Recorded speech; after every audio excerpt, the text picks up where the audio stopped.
Cup को, Asia cup को भी और वर्ल्ड कप को खास करके, टॉसिया कप, टॉस जीतो मैच जीतो। वो हमारी किस्मत अच्छी थी, हम टॉस जीत गए। अच्छी बॉलिंग भी अच्छी की हमने, 170-80 वाली पिच पे हमने 150 पे रोक लिया, मैच जीत गए। लेकिन वो और भी काफी फैक्टर थे, ड्यू वगैरह के सारे।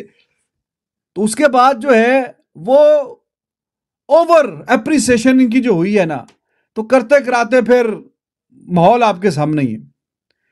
तो बहुत ज्यादा कुछ अचीव नहीं किया। वो जो फखर जमान का ट्वीट है ना, उसके नीचे मजे मजे की लोगों ने भी कमेंट किए हुए हैं। एक आधा जो वो ट्वीट में देख रहा था, और उसके नीचे मेरे ख्याल में एक ने, वो क्रिकेट क्रेजी जॉन जो है, उसने लिखा या किसी और ने लिखा कि जी आप बात कर रहे हैं विराट कोहली की, वो हम बीच में बात कर भी चुके हैं कि वो 20-22 साल का था, 2050 ओवर का वर्ल्ड कप जीत गया, फिर भी फॉर्म नहीं है। हम बाबर आजम से पूछा गया तो उन्होंने कहा जी बुमराह से बड़ा खिलाड़ी है। शाहीन से बात की गई तो बुमराह से बड़े खिलाड़ी हैं।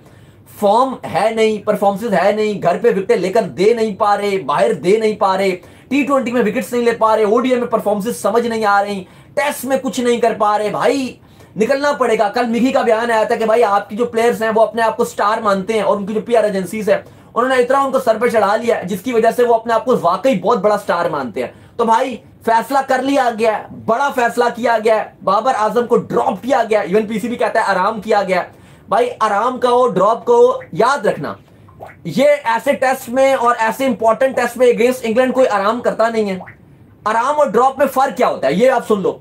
जब आपकी बहुत गोल्डन फॉर्म चल रही हो और हल्की टीम के अगेंस्ट आप मैच खेलती हो, कि आपको लगता है कि बांग्लादेश के अगेंस्ट है, जिम्बाब्वे के अगेंस्ट है, बांग्लादेश हल्की नहीं है हमारे लिए, लेकिन चलो जिम्बाब्वे या आयरलैंड के अगेंस्ट आप खेल रहे हो तो कोई हल्की टीम के अगेंस्ट, तो आप ये सोचते हो कि इस प्लेयर की बहुत क्रिकेट होगी, इसको आराम करा दो। हमारे पास जो है वो एक ही बेहतरीन बल्लेबाज था। वो कहते हैं कि बेस्ट एवर पाकिस्तान का बल्लेबाज जो बाबर आजम था उसको ड्रॉप नहीं करना चाहिए था। ये फखर जमान कह रहे हैं। अब ये फखर जमान को थोड़ी सी जो अक्ल से काम लेना चाहिए यार। तुम एक इंटरनेशनल खिलाड़ी हो और तुम जो पीआर एजेंसी की तरह जो है वो बात कर रहे हो, जैसे कि तुम जो है बाबर आजम के पीआर एजेंट हो, कि जो है बाबर आजम को क्यों निकाला भाई, इंडिया वालों ने विराट कोहली को नहीं निकाला था। अबे विराट कोहली के साथ तुम बाबर का कंपैरिजन कर रहे हो। विराट कोहली ने 7 डबल सेंचुरियां लगाई हुई हैं टेस्ट में। बाबर आजम की कितनी है? 55 मैचेस में एक भी डबल सेंचुरी नहीं है। विराट कोहली 29 जो है टेस्ट की सेंचुरीज में से 15 जो है वो आउटसाइड इंडिया है। बाबर आजम की कितनी है मुझे बता दो। ऑस्ट्रेलिया में कितनी है, इंग्लैंड में कितनी है, बता दो जरा। जितने मैचेस बाबर आजम खेल चुके हैं ना, इतने मैचेस खेलने के बाद विराट कोहली लेजेंड बन चुके थे। और बाबर आजम के भी बाबर आजम मोहम्मद ओ सच्चे मुझे एक बात बताओ, ये चमकीला रिजवान क्यों नहीं बाहर आया? ये लिपस्टिक बुल्लट क्यों नहीं निकाला? इसको शायद एक आधा मैच दिया गया होगा कि भाई प्रूफ करना है तो कर ले, वरना अगली बारी मुझे इसकी नजर आ रही है। अगली बारी मुझे इसकी नजर आ रही है, क्योंकि ये बाकी तो चाचा भी बाहर हो गया, शदाब भी बाहर हो गया, नवाज भी बाहर हो गया, टेपिया भी बाहर हो गया है, बाबर भी बाहर हो गया है, शहीन भी बाहर हो गया है, नसीम भी बाहर हो गया, अकेला ये रह गया बस। इमामुल हक भी बाहर हो गया है, अकेला ये रह गया बस रिजवान। ये लिपस्टिक बुल्लट मौलवी रह गया बस। ये एक्टिंग की मशीन अब ये रह गया बस। ये अकेला रह गया इस टाइम। इस अकेले को अब उठा के बस बाहर फेंकना है, बाकियों को तो भाई पकड़ के लटका दिया गया। ये मैं कहता हूं अब देखो दुनिया में ना हमेशा इज्जत कमाई जाती है, और इज्जत सीखो इंडियन प्लेयर से। विराट कोहली, रोहित शर्मा, आप आर्गू कर लें, कभी मौका हुआ तो फिर इस पे भी आर्गू हो जाएगा। It could send a deeply negative message across the team. There is still time to avoid pressing the panic button. We should focus on safeguarding our key players rather than undermining them.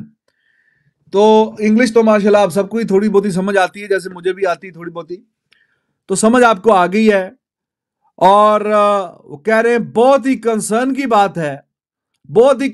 बात है कि पाकिस्तान का जो most premier batsman and perhaps the best ever, arguably जो पाकिस्तान का best ever produce किया है, उसको ड्रॉप किया जा रहा है। ये अच्छी बात नहीं है और हमें सीखना चाहिए। विराट कोहली को इंडिया ने नहीं ड्रॉप किया।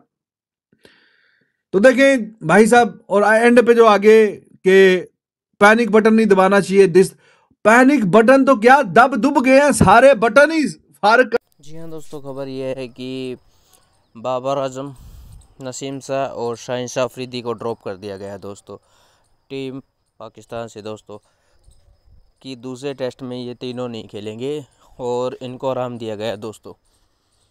हालांकि आराम तो दोस्तों उनको खेले कितने थे टेस्ट, आपके ख्याल से कितने खेले वो टेस्ट, और उनको आराम दिया गया। इसका मतलब आप समझते हो दोस्तों कि पाकिस्तान का जो नया कप्तान है उसने इन तीनों को ड्रॉप कर दिया है। और ड्रॉप कर दिया है तो भाई, अगर तुम्हारे जो एक बैटिंग लाइनअप थी, बाबर आजम कप्तान भले ही ठीक ना हो पर बैटिंग में वो 40-50 करता था, तो अब आपके लिए गड़बड़ होगी, क्योंकि आपने दो फास्ट गेंदबाज, आपके मेन गेंदबाज है शाहीन शाह और नसीम शाह। आप पिच अगर फ्लैट बनाओगे तो भाई किसी भी गेंदबाज को ले 400-500 बनेंगे ही और विकेट नहीं निकलेंगे।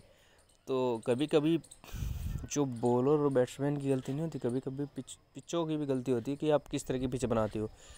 जिस तरह की पिच बनाते हो उस तरह का इल्ज़ाम आपको भुगतना पड़ता है। तो अभी खबर तो ये है दोस्तों कि इनको तीनों को ड्रॉप कर दिया गया और सेकंड टेस्ट में देखते हैं कि कितना कुछ रन बनता है। और मेरे ख्याल से ये अब की बार ये रन 400, पहले 800, तो अब की बार 1000 रन तो बन ही जाएगा दोस्तों, कि 1000 रन के करीब रन लगेंगे दोस्तों। और ये कन्फर्मेशन पूरी तरह है दोस्तों।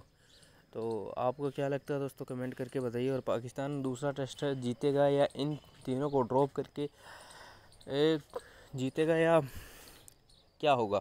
मेरे ख्याल से तो जीतेगा ना दोस्तों, 3-0 से क्लीन स्वीप होगा पाकिस्तान, क्योंकि इंग्लैंड जिस तरह फॉर्म में, हैरी ब्रुक 300, रूट 200 जो फॉर्म में नहीं थे, तो पाकिस्तान से खेलो भाई और फॉर्म ले जाओ। जो फॉर्म में नहीं है